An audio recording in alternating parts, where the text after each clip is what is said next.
अस्सलाम वालेकुम dear students. आज के लेक्चर में हम बात करेंगे third application of Biot Savart law. इससे पहले लेक्चर्स में हम दो एप्लीकेशंस को डिस्कस कर चुके हैं बायोट-सैवर्ट लॉ की।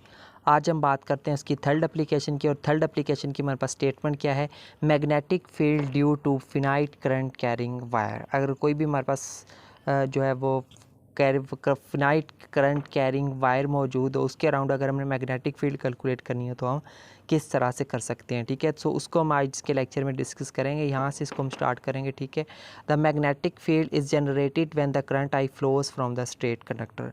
कोई भी अगर हमारे पास स्ट्रेट कंडक्टर दिया हुआ हो ना, उसमें से अगर करंट फ्लो करेगा तो डेफिनेटली उसके अराउंड मैग्नेटिक फील्ड प्रोड्यूस होगी। ठीक है, तो नेक्स्ट देखें, यहाँ पर मज़ीद हम देखते हैं क्या लिखते हैं। Consider a long wire of an infinite length through which current I flows. ठीक है, कोई एक इनफिनाइट वायर ले लेनी है जिसमें से जो है वो करंट आई क्या कर रहा है, करंट आई फ्लो कर रहा है। ठीक है, यहाँ पर मज़ीद देखें वो आगे क्या रहा है, इस जगह पर मज़ीद क्या रहा है, take a point P having a perpendicular distance R from the centre. ठीक है, कोई एक पॉइंट पी ले लेना। ठीक है, जिसका डिस्टेंस क्या है वो हमारे पास इस वायर से क्या है, परपेंडिकुलर डायरेक्शन में मौजूद है। उस डिस्टेंस को हम किससे डोनेट कर रहे हैं, कैपिटल आर से डोनेट कर रहे हैं।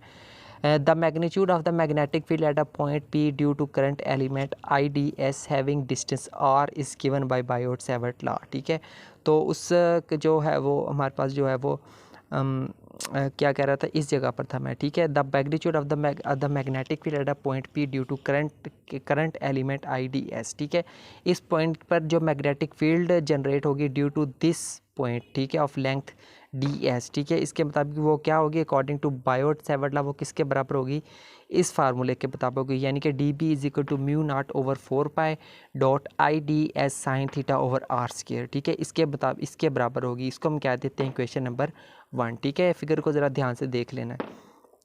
तो ये हमारे पास एक करंट कैरिंग कंडक्टर है ना, स्ट्रेट है। ठीक है, तो उसमें से ये हमने कोई एक पॉइंट ले लिया। ठीक है, जो कि परपेंडिकुलर डायरेक्शन में मौजूद है और उसका जो डिस्टेंस है वो कैपिटल आ रहा है। ठीक है, फिर हमने एक छोटा सा एक उस वायर का, उस कंडक्टर का, स्ट्रेट कंडक्टर का हमने एक छोटा सा एक एलिमेंट ले लिया जिसकी लेंथ हमारे पास DS है। ठीक है, उस एलिमेंट से उस पॉइंट P का जो फासला है उसको हमने किससे डोनेट किया है, स्मॉल r से डोनेट किया है। ठीक है, तो इस पॉइंट से लेकर इस पॉइंट तक का जो फासला है उसको हमने किससे डोनेट कर दिया है, S के साथ डोनेट कर दिया है। ठीक है, तो फ्रॉम फिक्स से हमें पता है कि आर स्क्वायर किसके बराबर है, स्मॉल आर स्क्वायर, यानी कि जो परपेंडिकुलर है वो किसके बराबर है, base square plus perpendicular square plus base square, और ये किसके बराबर है, हाइपोटेनियस के बराबर है। ठीक है, तो अकॉर्डिंग टू पाइथागोरस थ्योरम लगाए। ठीक है, ये भी हमारे पास एक राइट एंगल ट्राइंगल मौजूद है। ठीक है, तो उसके ऊपर तो ये इसके मुताबिक आर स्क्वायर बराबर इसके आ जाएगा। ठीक है, उसी तरह हमें फिगर में देखें तो साइन थीटा किसके बराबर है, परपेंडिकुलर ओवर हाइपोटेनियस है। परपेंडिकुलर हमारे पास यहाँ पे ये है, हाइपोटेनियस हमारे पास ये है। ठीक है, तो ये होगा हमारे पास। ठीक है, तो कॉस थीटा साइन थीटा किसके बराबर आ जाएगा, capital R divided by small R. तो मज़ीद यहाँ पर देखिए हमारे पास जो है वो जो स्मॉल आर है इसकी वैल्यू हमारे पास मौजूद है या यहाँ पर। ठीक है, तो वो हमने यहाँ पर पुट कर दी है। ठीक है, सो पुट इन 1, इसको हमने इस क्वेश्चन नंबर 1 में पुट कर देना है। किसको पुट करना है, साइन थीटा की वैल्यू इस जगह पर हमने इसकी ये वाली वैल्यू पुट कर देनी है। ठीक है, जब हम उसकी जगह पर इसकी वैल्यू पुट करेंगे तो हमारे पास ये वाली फॉर्म बन जाएगी। ठीक है, तो नेक्स्ट देखें यहाँ पे ये जो है वो इसको मज़ीद सिंप्लीफाई करेंगे तो हमारे पास ये फॉर्म आएगी। सिंप्लीफिकेशन में क्या किया है, ठीक है, ये जो नीचे वाली बटे वाली टर्म्स है इनकी ब्रैकेट्स की पावर 1 है। ठीक है, और इसकी पावर देखिए 1/2 है, तो 1/2 + 1 किया तो हमारे पास आंसर कितना आएगा, 3/2 आ जाएगा। ठीक है, तो उसको कंबाइन पावर में लिख दिया। ये आगे हमारे पास इक्वेशन नंबर 2। अब लेट कर लेते हैं कि जो एस है ना वो बराबर किसके, आर कॉट थीटा के बराबर है। ठीक है, या फिर हमें पता है कि जो कॉट है वो किसके बराबर होता है, माइनस कोसिकेन स्क्वायर के बराबर होता है, तो उसकी जगह पे हमने उसको लिख लिया यहाँ पे। ठीक है, इसका डेरिवेटिव माइनस कोसिकेन स्क्वायर थीटा के बराबर। ठीक है, तो डेरिवेटिव लिया है बेसिकली। तो इस इक्वेशन का अगर हम डेरिवेटिव लेंगे तो वो हमारे पास क्या आ जाएगा, इस फॉर्म में आ जाएगा। ठीक है, so equation number 2 becomes, equation number 2 में ये DS मौजूद है ना, इस DS की जगह पे हमने इसकी ये वाली वैल्यू पुट कर देनी है। ठीक है, तो ये जब हम यहाँ पे इसकी वैल्यू पुट करेंगे तो हमारे पास ये वाली फॉर्म बनेगी। ठीक है, मज़ीद इसकी सिंप्लीफिकेशन करेंगे यहाँ पे हम, तो ये जो हमारे पास जो आर है यहाँ पे। ठीक है, ये यहाँ पे देखिए हमारे पास आर स्क्वायर है ना। ठीक है, आर स्क्वायर को यहाँ पे हम कॉमन लेंगे, आर स्क्वायर आएगा। आर स्क्वायर को जब उसकी पावर से मल्टीप्लाई करेंगे तो स्क्वायर से नीचे वाली पावर 2 है, इस स्क्वायर को स्क्वायर के साथ कैंसिल आउट हो जाएगी, ऊपर पावर कौन सी रह जाएगी, सिर्फ हमारे पास 3 रह जाएगी। ठीक है, तो इस तरह से हमारे पास यहाँ पर क्या आता है, R³ आ जाता है। ठीक है, और यहाँ से R जब हम बाहर कॉमन लेंगे तो R के साथ मल्टीप्लाई होकर क्या बनेगा, R² बनेगा। ठीक है, तो अंदर यहाँ पे हमारे पास क्या रह जाएगा 1 plus cos square theta whole raise to the power 3/2 रह जाएगा, ठीक है। अब यहाँ पर देखिए ये फैक्टर किसके बराबर होता है, 1 plus cos square theta cosecant square theta के बराबर होता है, वो हमने लिख दिया यहाँ पे, ठीक है। तो यहाँ पे ये जो माइनस है इसको हमने यहाँ पे अंदर लिख दिया, ठीक है। अब अंदर लिख दिया, ठीक है। तो अब देखिए यहाँ पे नीचे हमारे पास पावर 3 है, ऊपर हमारे पास पावर 2 है, तो 2 कैंसिल आउट हो जाएंगे, फिर नीचे कितना रह जाएगा, सिर्फ 1 रह जाएगा, ठीक है। तो मज़ीद हमने इसको सिंप्लीफाई कर दिया और हमें पता है कि जो है वो 1/कोसिकेन थीटा ये किसका रेसिप्रोकल होता है, साइन थीटा का रेसिप्रोकल होता है, ठीक है। तो वो उसकी जगह पे हमने साइन थीटा लिख दिया, इसको हम क्या देते हैं इक्वेशन नंबर 3, ठीक है।